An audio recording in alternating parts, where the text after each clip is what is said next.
So I wanted to give an update and just share some of the things I've been working on, because I haven't been posting stuff on this channel recently, and it's still very much something that's in my mind. This project I'm still working on. It's a lot easier for me to work through writing, especially as I'm figuring out ideas.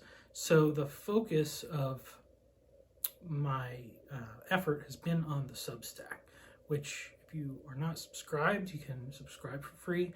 It's at techtonicschool.com. I'll put a link. And one of the other things that has made it a little bit tricky for me or it stopped me from making more video content, is just that the location that I set up to film here in my garage is still very much like a real workspace. And it's messy and cluttered right now because I've been really busy working in here, and redid the kitchen cabinets in my house, kind of a Christmas present for my wife, and I'll share some footage of those, and you'll be able to see that there's overall, I'm really happy with the way they came out, and there's some imperfections and some things that still need to be fixed, and I think it's important to show that stuff because that's just kind of the way that life is. And for instance, with the crown molding, I was a little bit short with what I had to complete the project the way I wanted to, and I ended up having to kind of splice a little bit together and touch it up and try to get it to match, and it's not perfect, but I am happy with the way it turned out, and it's a little bit of a testimony to just the nature of life and reality and how things work. That's also just a little evidence that I actually know what I'm talking about when I do this stuff.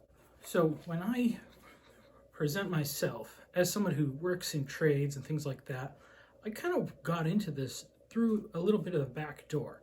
And my focus in what I wanted to do with my life was really on ministry. And that's what I went to school for.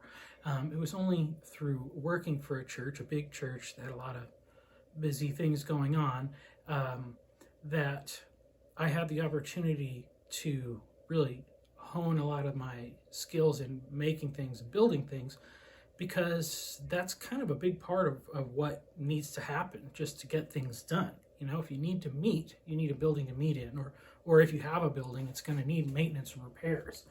And so I don't, I don't have all the background that somebody who officially comes into a construction company, from zero experience and learns all the ropes has. But that's kind of just the way it goes sometimes. And sometimes you have to figure it out and see what you can make work. And I think that an important part of this whole thing is that when you really get out there in the world, there's a little bit of everybody's kind of faking it, where these traditions kind of come because somebody stumbled upon something that worked, and then they made sure that they communicated that to somebody else. But what really matters at the end of the day is the work that you do. And that is really analogous to our faith and our walk with Christ, because we may not all come to the same place in the same way. Some of us are born into it. Some of us get there later in life, maybe a dramatic and drastic change from one way of life to another, or it can be a slow, gradual process. But what matters is that the work gets done. I don't have all the expertise that somebody else needs to learn that I can share.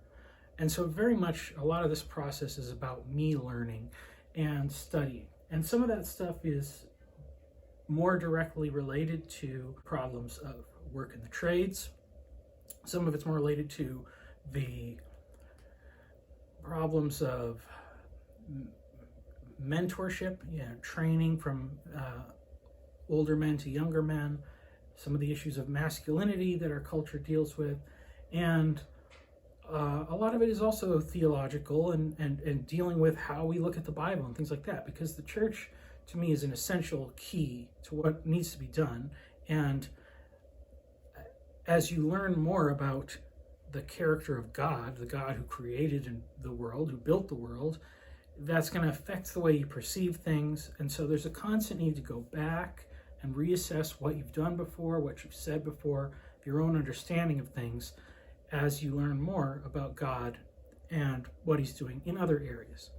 So if you have not been paying attention, I've been reading a lot of books and trying to write reviews, and that kind of helps me to identify some of the key points, put them in a place where it could be shared with others, and that way I can go back to them later and remember like what was in there that was helpful and good. And I've fallen a little bit behind on writing reviews. I did just come out with one about a book called The Surprising Genius of Jesus, which is really good. And as I said in there, it's really about Jesus's teaching methods and the high intellect that he kind of shows through his parables, but also that he had an ability to speak on multiple levels at the same time. And that's something I think is really, really valuable for us to learn. So much of the information in our world is closed off to people that don't have the right prerequisites, and some of that stuff is changing in the internet age, but it used to be that if you wanted to learn something that was at an advanced degree level, you had to get a degree. Or you had to complete high school or some amount of college or something just to get the access to the information. There's a big problem with that barrier. That's different from the barrier of someone actually being able to hear and understand.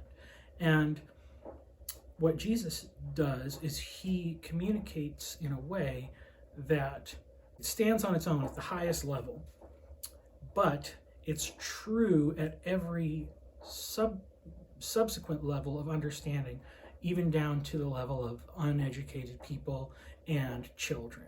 And so, for instance, many of the stories and parables that Jesus shares, we may have learned them as little children, and because we learn them as children, we think of them as stories for children. And the same goes for texts of the Old Testament and the biblical narratives as well. But as we grow and mature, when we go back and look at those things, we are able to perceive more of what is in there. I think this is something that probably most people understand at this point. But that book really did a good job of showing that. But some other books I've been reading and haven't really gotten to share as much about. This one was one that I just finished recently. It's called Man of the House, a handbook for building a shelter that will last in a world that is falling apart, which is basically a pretty succinct goal that echoes the whole point of this project. And C.R. Wiley, his newer book, I haven't read it yet, is called The Household in the War for the Cosmos. And it's a little bit, I think, more family-oriented. This is more directed at men, so a little bit more specific to what I'm trying to do. But it's very good information just about how you, as a man, kind of build a legacy. It's not purely spiritual nor purely material. A lot of it is really practical. Things that I wish I had known when I was younger about how you invest and investing in productive property, which he kind of uses the most clear example as like investment properties, rental homes or things like that. But it also can apply to a lot of different things. So it's really good. There's a lot of good lessons in there that I will hopefully share in more detail, but definitely a good book. And then another book that I read a little while ago, this is called Embracing the New Samaria by Alejandro Mendez. And Alex, as he's known, he actually goes to my church. His daughter has been going there for a long time, and his granddaughter is in our youth group, and I've gotten to know him a little bit. I'd like to at some point sit down and have a more thorough talk about this book and how my project could relate to it. His focus is more on, I guess, what we consider to be racial reconciliation and things like that. And there is demographic shift in the United States and in the world. And I think that if we look at the history, demographics are not static things, and really the only way that cultures ever really advance is by coming into contact with each other. And we know this because when you go to places like the Amazon or Papua New Guinea, certain parts of Africa, and you have these tribes that are untouched by civilizations because they haven't had any contact with anybody else for thousands of years, and they're still operating on like Stone Age principles, which is really interesting because we can see how they obviously have to deal with the same issues of family, work, providing for themselves and things like that. But so much benefit comes from cultures interacting when it can be done peacefully or after conflict is over. And the fact of the matter is that, like, he's looking at it from a racial and ethnic lens, that churches that are homogenous culturally have a somewhat short shelf life, and it will continue to be so. This is something that those who watch Paul Vanderklay's channel, he's spoken about, because he's in a Dutch Reformed community, and the churches that are all Dutch immigrants, they needed to change to thrive, because as immigrants come over here, there is a certain amount of adaptation, and there's also things that come in from other cultures. And so his book has a lot of really practical things about how churches can really actually be strengthened by embracing, which is why he calls it embracing the new Samaria, and embracing those differences and working through them to make the church more future-proof. And it resonates with my project because what I see is that you can invest in an institution, a piece of land, a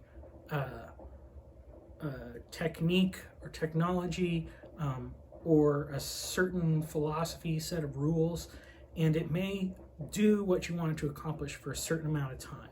But as the world around us changes, as it constantly does, or as disasters strike, which they inevitably do,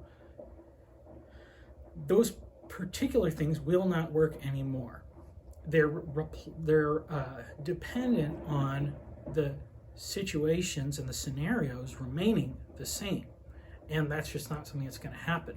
And so my feeling is that the best investment is instead into people themselves, into training, into understanding changes in cultures and things like that, and for really people to become what I like to think of as churches that are in tents over temples, because we have these cathedrals that last for hundreds of years, but now they're empty. Whereas the church that can move, or any institution that can pick up and move, it may not be able to accomplish all of the same things, but what it will accomplish is survival and hopefully passing on the most essential things that people need to carry that message into the future. So he kind of comes at it from a different point of view, but there's a lot of similar things to be met. And especially considering when you look at demographics, the most unreached demographic is not a particular ethnic group or racial group or anything like that. It's men in general. Church is ineffective at reaching men. So that's something that I think a lot of the information in his book could be applied to that. So that's most of what I'm working on, and as I said, I'm trying to continue writing. I've also started to share on Substack some of the documents that are kind of like my philosophical framework for shaping this program. And what I'm doing is I'm going through, editing the rough drafts, posting them as I get through certain segments. Kind of at a part where I need to tweak or add some parts in one section, so that's paused out a little bit. And then as I go through Bible study that I'm teaching at our church, I'm using those, my study right now in Genesis, to write devotionals that are based on the formula that I've been working on to kind of fit this program. So eventually, if I have enough of those to publish as some sort of a book, that will be a much better starting place for actually launching programs off the ground. So if you are interested in this project, I'm going to make sure that I put a new updated link to the Discord server in this video. And the way they are doing it, it only lasts for a week. And so I had it on kind of the landing page for the Substack, but forget to update it. And so that link doesn't really work. But, hopefully within the week or a few days when this is still getting passed around, some people can share it. And, that's just a good way. If you want to get in contact with me, that would be great. And what I'd really like to do is have some more people kind of get involved. I don't want to be doing all the work myself. And so I would love for there to be more content on this channel. If people have other like randos that work in the trades that you think would be somebody that'd be good to talk to, I potentially could interview people if I have the time and the schedule, but otherwise, if somebody else is interested in having those conversations, they could host them and they can just be shared here. So I'm kind of open to whatever, because a lot of people have expressed interest, and I've had a few conversations with some people who are kind of willing to help out with some stuff. It's a little bit hard for me to figure exactly how I can pass on responsibility to other people, because I do want to make sure that the foundations and the central things about the idea and the program remain central. And to be honest, some of them are still kind of being formulated. So that's kind of what's going on. So I don't know exactly the time frame of like when a potential student will have a place to land. Right now it's January, so something could be in the works by like the next school year, September or something like that. Or it might be further along. I'm trying to work things out. So anyway, appreciate anybody who's shown interest in this, interacting with the material, leaving comments, sharing it with anybody else who may be interested. And if you want to just keep this in your prayers, keep me in your prayers, I really appreciate that as well. So thank you so much for listening, and hopefully it will not be so long before the next time you hear about me and the project and how things are going. Thank you.